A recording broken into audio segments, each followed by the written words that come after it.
لب خاموش رکھتے ضمیر کی موت ماری جاؤں گی۔ بیگم بی کا جسم خوف سے کانپ اٹھا۔ تو جس دن مرزان صاحب کے سامنے اس حویلی کی سچائی آئی، جس دن انہیں پتہ چلا کہ ان لڑکیوں کے ساتھ اصل میں کیا ہوتا ہے، وہ مجھے زندہ نہیں چھوڑیں گے، وہ کسی کو نہیں بخشیں گے۔ یا اللہ، میں کس دوراہے پر کھڑی ہوں، میں کہاں جاؤں؟ بیگم بی نے اپنی ساڑی کے پلو سے اپنی آنکھوں سے بہتے ہوئے گرم آنسو پوچھے، اپنے خوف کو اندر دبایا اور آہ بھرتے ہوئے مرزان کے لیے بلیک کافی بنانے کچن کی طرف بڑھ گئی۔ اگلی صبح کی کرنیں ایک چھوٹے سے مگر صاف ستھرے گھر کے کمرے کو روشن کر رہی تھیں۔ شیشے کے سامنے کھڑی زرنش اپنی تیاری کو آخری لمحات دے رہی تھی۔ اس نے ہلکے بادامی رنگ کا سادگی سے سلا ہوا سوٹ پہن رکھا تھا اور سر پر نہایت نفاست سے ڈارک براؤن رنگ کا حجاب سیٹ کر رہی تھی۔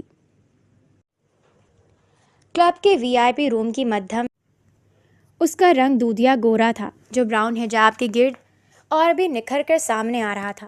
چہرے پر ڈارک میک اپ کی جگہ صرف آنکھوں میں گہرا کاجل اور ہونٹوں پر ہلکی سی قدرتی پنک لپسٹک تھی، جو اس کے معصوم اور دلکش نقش و نگار کو مزید حسین بنا رہی تھی۔ اس کی لمبی مخروطی انگلیاں پن لگا کر حجاب کو پکا کر رہی تھیں۔ وہ بلا کی خوبصورت تھی، لیکن اس کی خوبصورتی میں ایک عجیب سی سنجیدگی تھی۔ یا اللہ، آج بھی مدد فرما دینا، اس نے شیشے میں دیکھتے دل ہی دل میں دعا مانگی۔ اتنی بڑی انڈسٹری، احمد انڈسٹریز میں انٹرویو ہے، بس دعا ہے کہ وہاں اچھی پوسٹ اور مناسب سیلری مل جائے تاکہ گھر کے حالات کچھ سنبھل سکیں۔ اس نے اپنا بیگ اٹھایا اور کمرے سے باہر نکل آئی۔ چند گھنٹوں بعد وہ احمد انڈسٹریز کی بلند و بالا شاندار عمارت کی راہداریوں میں چل رہی تھی۔ چاروں طرف شیشے کے چمکتے ہوئے پینلز، نفیس فرنیچر اور ٹھنڈا ماحول تھا۔ انٹرویو پینل کے سامنے بیٹھ کر اس نے نہایت اعتماد، شائستگی اور صفائی سے اپنے تمام سوالات کے جواب دیے۔ آخر کو وہ MBA کی ڈگری ہولڈر تھی، لیکن انٹرویو کے اختتام پر جو آفر اسے ملی، اس نے زرنش کے سارے ارمانوں پر پانی پھیر دیا۔ شام کو جب زرنش گھر لوٹی تو اس کا چہرہ بجھا ہوا تھا اور قدموں میں تھکن اور مایوسی کا وزن تھا۔ گھر کا چھوٹا سا لاؤنج، جہاں اس کی والدہ اور چھوٹی بہنیں بڑی امید کے ساتھ اس کا انتظار کر رہی تھیں، زرنش کو یوں داخل ہوتے دیکھ کر خاموش ہو گئیں۔ زرنش بیٹا، کیا ہوا؟ انٹرویو کیسا رہا؟ امی نے فوراً آگے بڑھ کر اس کا ماتھا چوما اور امید بھری نظروں سے دیکھا۔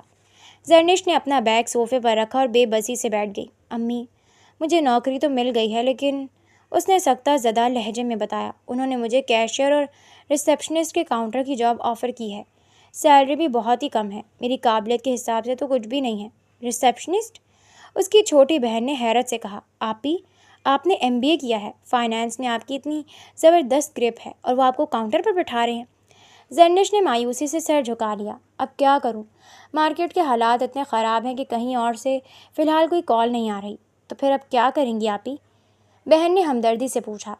زرنش نے اپنے چہرے کو ہاتھوں میں چھپا لیا۔ کچھ نہیں، فی الحال یہ نوکری جوائن کر لیتی ہوں، ریسیپشن پر بیٹھ کر کام شروع کروں گی اور ساتھ ساتھ دوسری کسی اچھی جگہ اپلائی کرتی رہوں گی۔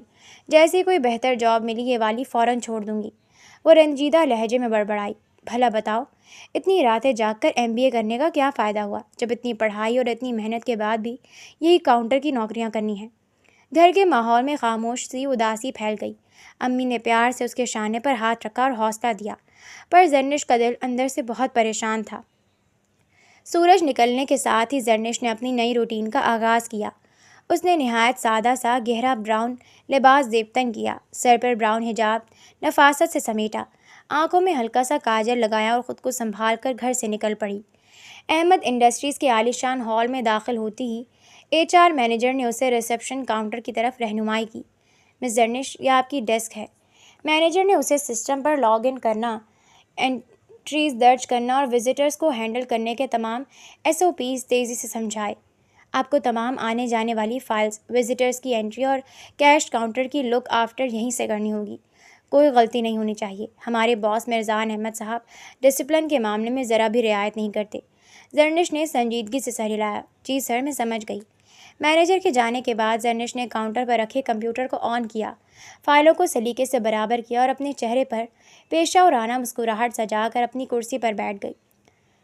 آفس کی شیشے کی بڑی ڈیوائڈنگ وال کے باہر ایک چمکتی ہوئی سیاہ لگژری گاڑی آ کر رکی۔ ڈرائیور نے فوراً باہر نکل کر اکب کا دروازہ کھولا۔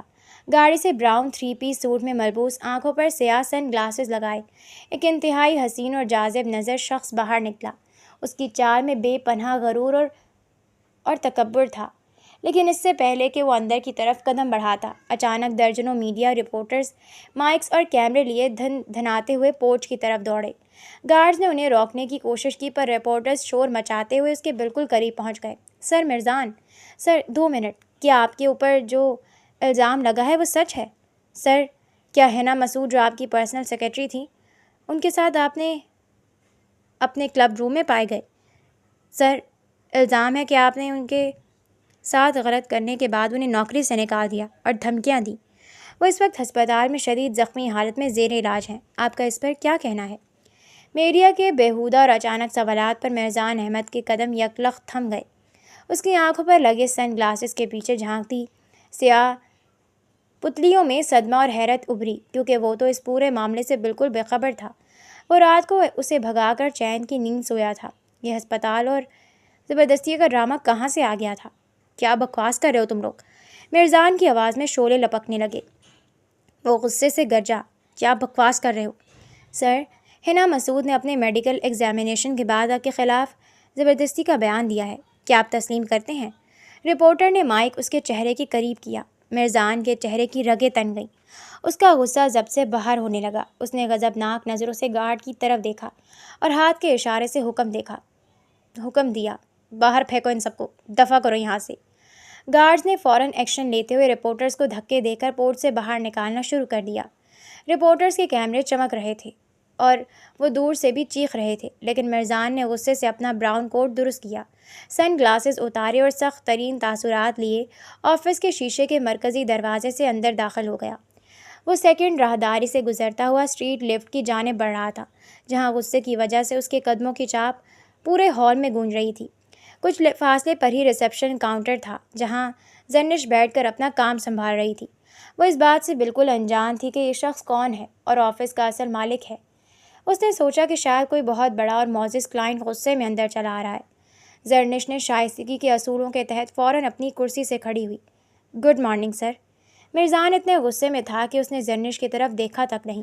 اس نے چلتے چلتے بس ہوا میں ہاتھ اٹھا کر لاپرواہی سے اسے بیٹھنے کا اشارہ دیا اور آگے بڑھنے لگا، بغیر کسی اپوائنٹمنٹ لیٹر یا انٹری کے۔ کسی کلائنٹ کو یوں سیدھا باس کے پرائیویٹ زون اور لفٹ کی طرف جاتے دیکھ کر زرنش کا فرض منصبی جاگ اٹھا۔ سر، رکیں۔ زرنش کی آواز گونجی۔ آپ ایسے اندر نہیں جا سکتے بغیر اپوائنٹمنٹ کے۔ مرزان کے قدم وہیں جم گئے۔ اس نے آہستگی سے گردن موڑی۔ اس کے ماتھے پر غصے سے گہرے بل پڑے ہوئے تھے۔ اس نے سرد، غضبناک نگاہیں اٹھا کر کاؤنٹر پر کھڑی حجاب والی لڑکی پر جمائیں۔ کیا آپ مجھ سے مخاطب ہیں؟ مرزان نے اتنے ٹھنڈے لہجے میں پوچھا کہ زرنش کو ماحول کا درجہ حرارت گرتا ہوا محسوس ہوا۔ زرنش نے ایک لمحے کے لیے اس کے شاندار اور روبدار سراپے کو دیکھا، پر خود کو سنبھال کر اس بات میں سر ہلایا۔ جی سر۔ مرزان نے اپنے سینے پر انگلی ٹکائی۔ میں اندر نہیں جا سکتا۔ زرنش نے ہمت جمع کر کے دوبارہ سر ہلایا۔ جی، بغیر اپوائنٹمنٹ کے اندر جانا الاؤڈ نہیں ہے۔ مرزان نے غصے کو ضبط کرتے لبوں کو سختی سے بھینچا۔ وہ اس بات میں سر ہلاتا ہوا دھیرے دھیرے ریسیپشن کاؤنٹر کے قریب آیا۔ اس کے وجود کی ہیبت سے کاؤنٹر کی گرد پھیلی خوشبو بدل گئی۔ اس نے زرنش کے ڈر سے تھوڑے بڑے ہوتے چہرے کو دیکھا اور نہایت دھیمی پر ہلاکت خیز آواز میں پوچھا، جانتی ہو میں کون ہوں؟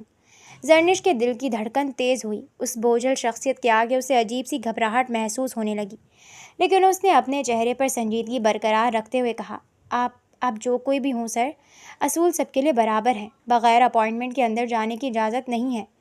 مرزان کے چہرے کے زاویے بری طرح بگڑنے لگے۔ وہ پہلے ہی باہر میڈیا کے بیہودہ اور گھٹیا سوالات پر کھول رہا تھا، اوپر سے یہ نئی حجاب والی لڑکی اسے اور زیادہ عاجز کر رہی تھی۔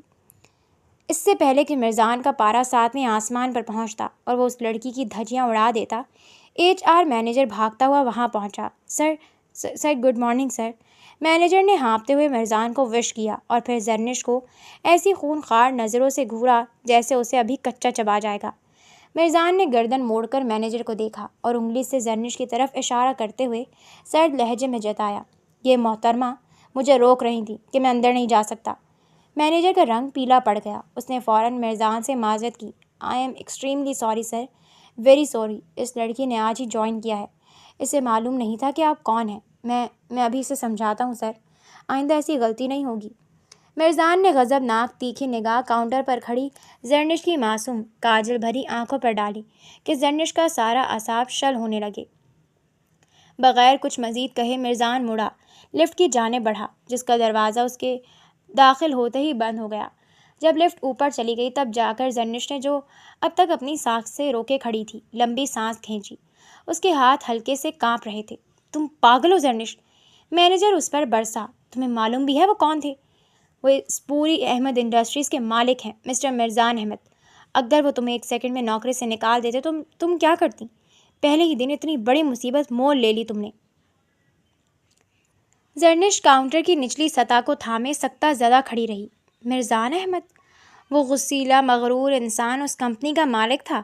زرنش نے دل ہی دل میں خود کو 1000 بار کوسا کہ اس نے پہلے ہی دن اتنی بڑی غلطی کر دی تھی۔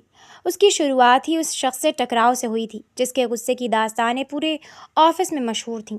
زرنش اپنے کاؤنٹر کی کرسی پر واپس بیٹھ گئی۔ اس کا دل اب بھی ہتھوڑے کی طرح دھڑک رہا تھا اور مینیجر کی گھورتی نظریں اس کے اعصاب پر سوار تھیں۔ وہ اب بھی اپنے دل کو سنبھالنے کی کوشش کر ہی رہی تھی کہ ویٹنگ ایریا کا دروازہ کھلا اور وہاں کام کرنے والی ایک لڑکی باہر نکلی۔ وہ لڑکی ریسیپشن کاؤنٹر کے پاس آئی اور اپنے چہرے پر پراسرار سی مسکراہٹ سجا کر زرنش کو دیکھنے لگی۔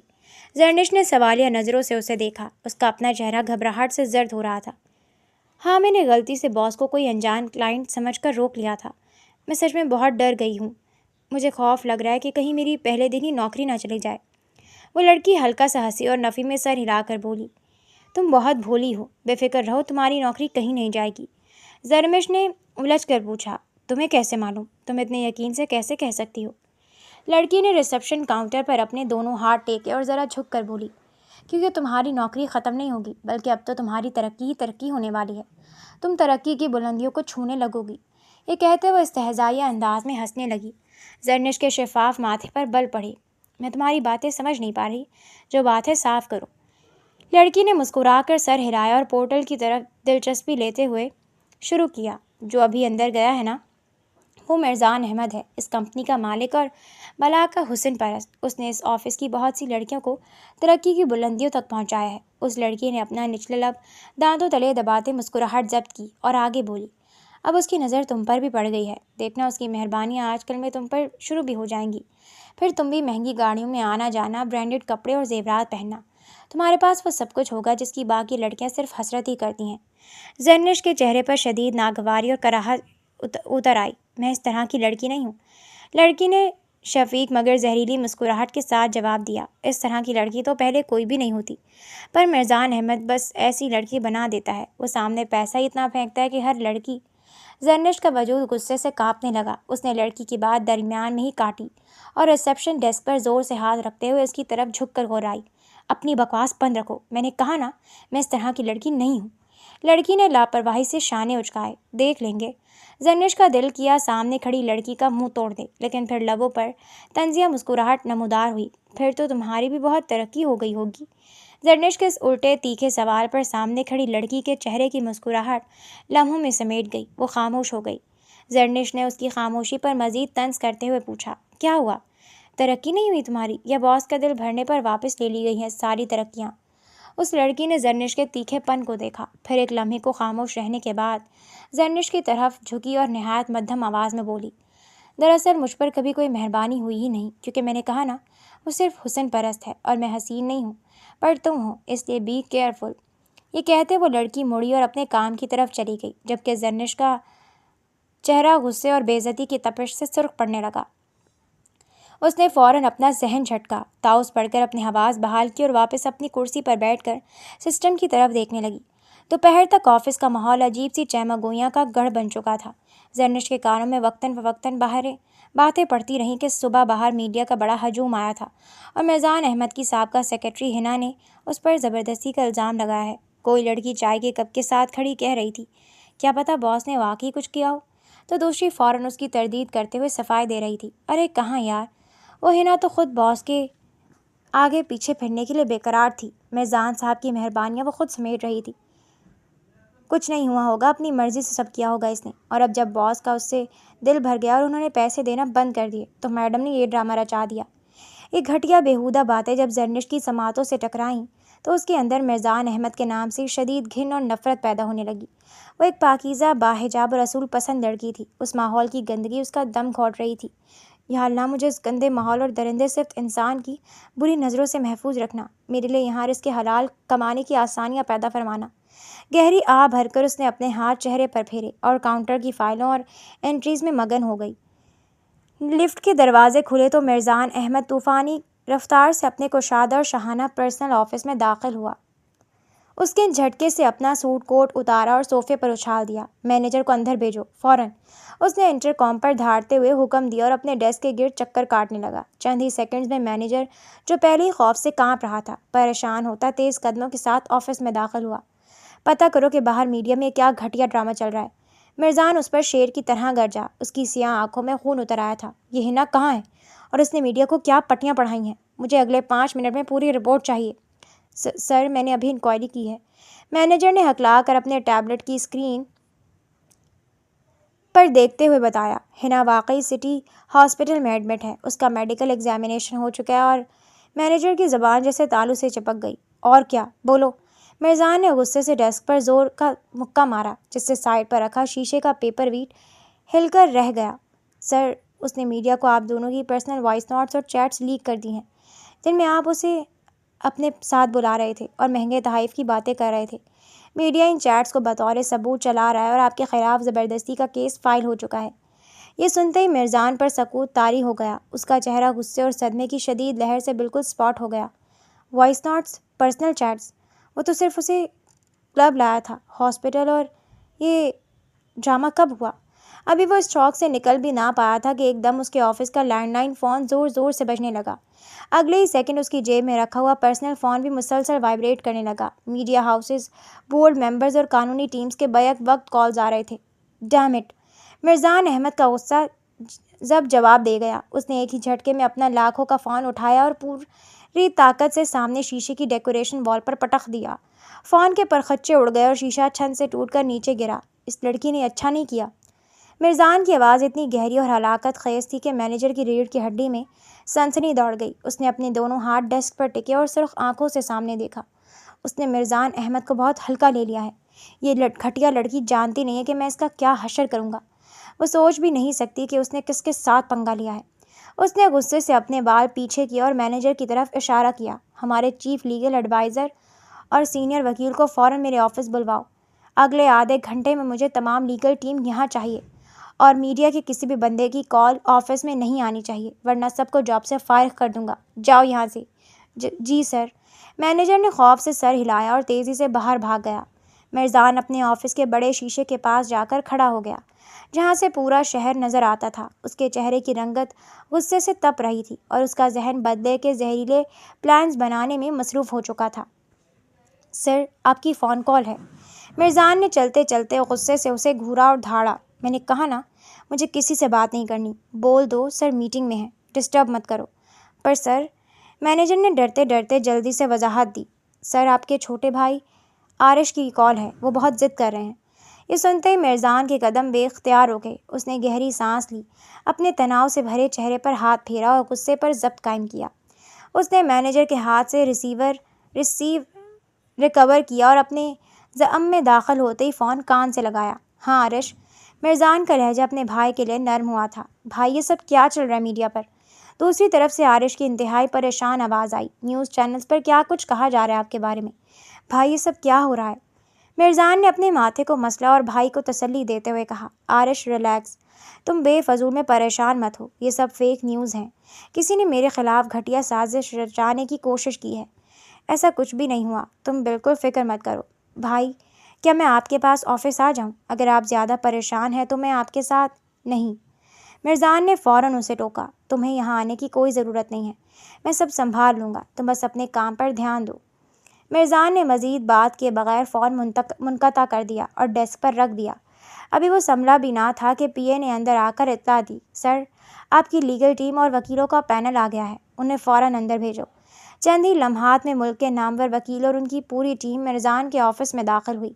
مرزان نے بیٹھنے کا اشارہ بھی نہ کیا اور سیدھا سوال داغ دیا۔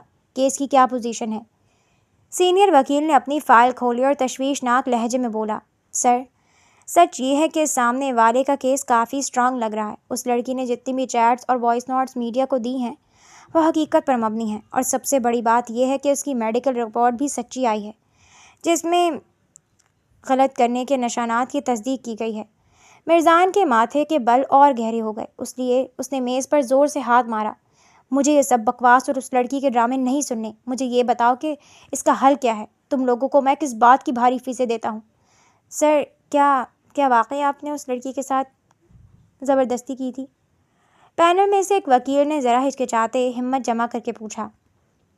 یہ سنتے ہی مرزان احمد نے سرد خونخوار نظروں سے اس وکیل کو گھورا۔ کیبن کا درجہ حرارت جیسے صفر پر چلا گیا۔ وہ وکیل مرزان کی نگاہوں کی تاب نہ لا کر نظریں جھکا گیا۔ تم لوگوں کا دماغ خراب ہو گیا ہے، اس نے اٹھ کر ڈیسک پر جھکتے ہوئے کہا۔ مرزان احمد کے ایک اشارے پر لڑکیاں اس کے آگے گرتی ہیں۔ مجھے کسی کے ساتھ زبردستی کرنے کی کوئی ضرورت نہیں ہے، وہ لڑکی سراسر جھوٹ بول رہی ہے۔ اوکے سر، ہم سمجھ گئے۔ وکیل نے فوراً ہاتھ اٹھا کر اسے ٹھنڈا کرنے کی کوشش کی۔ سوری سر، ہمارا مطلب بس یہ تھا کہ جب تک ہمیں سچائی کے تمام پہلو معلوم نہیں ہوں گے ہم کورٹ میں کیس کو اچھے سے ڈیفینڈ کیسے کریں گے۔ اس کے بعد وکیلوں نے اپنا لیگل پلان مرزان کے سامنے رکھا۔ ہم کورٹ میں یہ ثابت کریں گے کہ یہ صرف بلیک میلنگ کا کیس ہے اور میڈیکل رپورٹ ٹیمپرڈ ہے۔ آپ بے فکر رہیں سر، ہم میڈیا میں اسٹے آرڈر کے لیے بھی اپلائی کر رہے ہیں، سب ٹھیک ہو جائے گا۔ وکیلوں کی ٹیم کے جاتے مرزان نے فوراً مینیجر کو اندر طلب کیا۔ میڈیا ہاؤسز کی تمام مینجمنٹ سے فوراً رابطہ کرو۔ مرزان کے لہجے میں حاکمانہ تحکم تھا۔ جہاں یہ خبر چلی ہے یا سوشل میڈیا پر ٹرینڈ کر رہی ہے، وہاں سے یہ نیوز فوراً ڈیلیٹ ہونی چاہیے۔ اس نے اپنے ہاتھ کی گھڑی پر نگاہ ڈالی اور مینیجر کی آنکھوں میں آنکھیں ڈال کر بولا، تمہارے پاس صرف 2 گھنٹے ہیں۔ اگر 2 گھنٹے کے اندر ہر جگہ سے یہ خبر نہ ہٹی تو اپنی نوکری کے ساتھ ساتھ اس شہر میں اپنے کیریئر سے بھی ہاتھ دھو بیٹھو گے۔ اب جاؤ۔ جی سر، بالکل سر۔ مینیجر نے تیزی سے اس بات میں سر ہلایا اور بدحواسی کی حالت میں کمرے سے باہر بھاگ گیا، جبکہ مرزان احمد اپنے شیشے کی دیوار کے پاس جا کر شہر کو گھورنے لگا۔ مرزان احمد کا نام محض یوں ہی بزنس کی دنیا پر حکومت نہیں کر رہا تھا، اس کی طاقت، پیسہ اور اثر و رسوخ کسی طوفان کی طرح حرکت میں آئے۔ ابھی کچھ ہی گھنٹے گزرے تھے کہ الیکٹرانک اور سوشل میڈیا پر فضا بالکل بدل گئی۔ نیوز چینل پر چلنے والی تمام خبریں لمحوں میں غائب ہو گئیں اور ان کی جگہ پر تیار کیے گئے ایسے سنسنی خیز ثبوت سامنے لا گئے جو دیکھنے میں 100% سچ لگ رہے تھے۔ میڈیا پر مسلسل وہ نئی CCTV فوٹیجز اور آڈیو ریکارڈنگز چلائی جانے لگیں جن میں حنا خود مرزان پر شادی کا دباؤ ڈالتی اور بلیک میل کرتی دکھائی دے رہی تھی۔ اس پر مستعد ہسپتال کے بورڈ کی طرف سے ایک ہنگامی پریس کانفرنس کی گئی جس میں ڈاکٹروں نے تسلیم کیا کہ حنا کی ابتدائی میڈیکل رپورٹ جعلی تھی اور نرسوں نے پیسوں کے لیے ایک گھٹیا ڈرامہ رچایا تھا۔ اسی اثناء میں ہسپتال کے کمرے میں موجود حنا پر بھی ایسا خوف اور دباؤ مسلط کیا گیا کہ اس کی چیخیں اور غرور دم توڑ گئے۔ اسے ایک زبردستی کے بیان پر دستخط کرنے اور کیمرے کے سامنے آ کر بولنے پر مجبور کر دیا گیا۔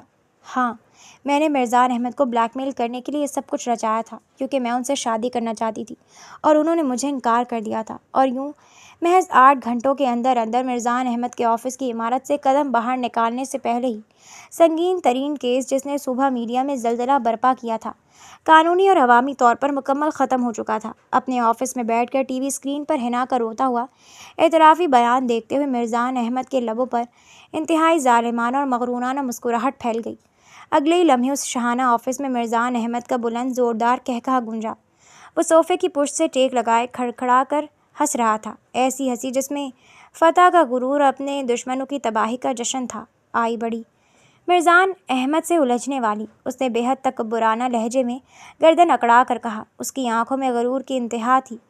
جانتے نہیں ہیں کہ مرزان احمد کیا چیز ہے؟ مجھ سے ٹکرانے والے خود اپنے ہاتھ کاٹ بیٹھتے ہیں۔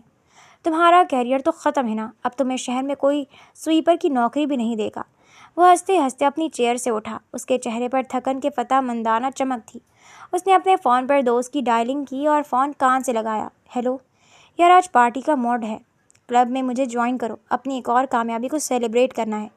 دوسری طرف سے خوش آمدید سن کر اس نے فون کاٹ کر ڈیسک پر پھینکا۔ مرزان نے لائٹر سے سگریٹ سلگائی، اس کا لمبا اور گہرا کش لیا اور دھواں فضا میں بکھیرتے واپس گلاس وال کے سامنے جا کر کھڑا ہو گیا۔ شیشے کے پار نیچے آفس کے باہر کا پورا منظر بالکل صاف نظر آ رہا تھا۔ میڈیا کی گاڑیاں واپس جا چکی تھیں، ہجوم چھٹ چکا تھا اور سڑک پر چہل پہل جاری تھی۔ مرزان احمد نے سگریٹ کا دھواں شیشے پر چھوڑتے پورے شہر کو یوں دیکھا جیسے وہ اس زمین پر بسنے والے ہر انسان سے زیادہ طاقتور انسان ہو۔ اسے اندازہ بھی نہیں تھا کہ اس کا یہ تکبر اب کس راستے پر جا رہا تھا اور قسمت اس کے لیے کون سا اگلا موڑ لے کر آ رہی تھی۔ آفس آورز کافی دیر پہلے ختم ہو چکے تھے۔ تمام ملازمین اپنے اپنے گھروں کو جا چکے تھے اور پورٹل کی تمام بڑی لائٹس آف ہو چکی تھیں۔ پورا فلور گہرے اور پرسکون اندھیرے میں ڈوبا ہوا تھا، لیکن مرزان احمد ابھی تک اپنے آفس میں لیپ ٹاپ کی اسکرین کو تکتا سگریٹ کے دھوئیں کے مرغولے اڑا رہا تھا۔ بالآخر جب وہ اپنے آفس کا دروازہ کھول کر باہر نکلا تو بوٹوں کی چاپ خالی راہداری میں گونجنے لگی۔ اس کا مینیجر فائل سنبھالے اس کے بالکل پیچھے مؤدبانہ قدم بڑھا رہا تھا۔ چلتے چلتے مرزان کے قدم بے اختیار خاموش پڑے خاکی رنگ کے مین ریسپشن ڈیسک کے پاس جا کر تھم گئی۔ اس کے یوں اچانک رکنے پر پیچھے آتا مینیجر بھی فوراً رک گیا۔ اس نے مرزان کی نگاہوں کا تعاقب کیا جو خالی ریسپشن پر جم چکی تھیں، اور معاملے کی نظر سمجھتے ہوئے خود ہی بول پڑا، سر وہ جو نئی لڑکی آئی ہے اس کا نام زرنش ہے۔ وہ آج وقت پر کام ختم کر کے جا چکی ہے۔ کافی ڈیسنٹ اور اپنے کام سے کام رکھنے والی لڑکی ہے سر۔ مرزان نے اپنی سیکرٹری کا ایک ایک لفظ خاموشی سے سنا۔ اس کے چہرے پر کوئی تاثر ابھرا نہ ہی اس نے کوئی سوال کیا۔ وہ چند سیکنڈز یوں ہی اس خالی ڈیسک کو گھورتا رہا، پھر بنا کچھ کہے خاموشی سے ہال وے پار کر کے باہر کی طرف بڑھ گیا اور عمارت سے باہر نکل آیا۔ باہر پورچ میں اس کی چمکتی بلیک لگژری گاڑی پہلے سے تیار کھڑی تھی۔ ڈرائیور نے مرزان کو آتے دیکھا تو فوراً آگے بڑھ کر ادب سے پچھلا دروازہ کھولا۔ مرزان خاموشی سے گاڑی کی نرم چمڑے کی سیٹ پر بیٹھ گیا۔ ڈرائیور نے دروازہ بند کیا اور گاڑی نرمی سے مین روڈ کی طرف بڑھا دی۔ گاڑی کا شیشہ ذرا سا نیچے تھا۔ باہر شاپنگ مالز، سڑک کے چراغ اور تیز رفتار ٹریفک کے مناظر اس کی آنکھوں کے سامنے سے تیزی سے گزر رہے تھے۔ اس کی نظروں کے سامنے صبح کا پورا منظر گھوم گیا۔ کیس کا ڈرامہ، میڈیا کی افواہیں، حنا کی ذلت اور پھر اس کی اپنی فتح، اور انہی سب ہنگاموں کے بیچ ایک خاموش سا عکس۔ گاڑی کی ٹھنڈی ہوا میں مرزان احمد نے شیشے سے باہر دیکھتے ہوئے زیر لب ایک نام دہرایا، زرنش۔ نام کی مٹھاس اس کے مغرور لہجے میں بالکل نایاب تھی، بے خبر کہ یہ نام اس کی زندگی میں طوفان لانے والا تھا یا سکون۔ گاڑی کا رخ شہر کے سب سے گرینڈ اور مہنگے نائٹ کلب کی طرف تھا۔ مرزان احمد اپنے دوست کے ساتھ کلب کے VIP سیکشن میں داخل ہوا تو ماحول ہاؤس میں میوزک کی تیز بیٹس، نیون لائٹس اور پرفیومز کی خوشبو سے مہک رہا تھا۔ مرزان نے اپنے کوٹ کے بٹن کھولے اور فلور پر آ گیا۔ اس کی شخصیت کا سحر ایسا تھا کہ چند ہی لمحات میں کئی لڑکیاں اس کے ارد گرد جمع ہو گئیں اور اس کے قریب ہونے کی کوشش کرنے لگیں۔ وہ نائٹ کلب کی فضا میں اپنے دوست کے ساتھ ڈانس کر رہا تھا۔ اسی اثنا میں ایک نایاب ماڈل لڑکی جو پہلے بھی ایک بار مرزان کے ساتھ آئی تھی، اس نے بغیر کسی ہچکچاہٹ کے مرزان کا ہاتھ مضبوطی سے پکڑا اور اپنی اداؤں سے اسے روم کی طرف کھینچنے لگی۔ مرزان نے اپنے ہاتھ پر اس کی گرفت محسوس کی اور فوراً اپنے قدم روک لیے۔ اس نے نہایت لاپرواہی سے اپنا بازو اس کی گرفت سے چھڑایا۔ آج نہیں۔ لڑکی نے ہار نہ مانی۔ اس نے دوبارہ مرزان کا ہاتھ تھام کر اس کی چھاتی پر ہاتھ رکھا اور انتہائی لجاجت سے بولی، کم آن مرزان، آج تو اتنی بڑی وکٹری کا دن ہے، چلو نا۔ یہ سنتے ہی مرزان کے ماتھے پر شکنیں ابھریں۔ اس کی کالی آنکھوں میں اچانک خونخوار سردی در آئی۔ اس نے لڑکی کے ہاتھ کو جھٹک کر پیچھے دھکیلا اور اسے اتنی سختی سے جھڑکا کہ ارد گرد کا ماحول ایک سیکنڈ کے لیے سن ہو گیا۔ میں نے کہا نا، آج نہیں۔ مرزان نے اس کے بالکل قریب ہو کر سرد آواز میں کہا، مجھے ایک ہی چیز بار بار استعمال کرنے کی عادت نہیں ہے، اور دوبارہ مجھے میری مرضی کے خلاف ہاتھ لگانے کی غلطی مت کرنا۔ اس کا جملہ کسی تھپڑ کی طرح اس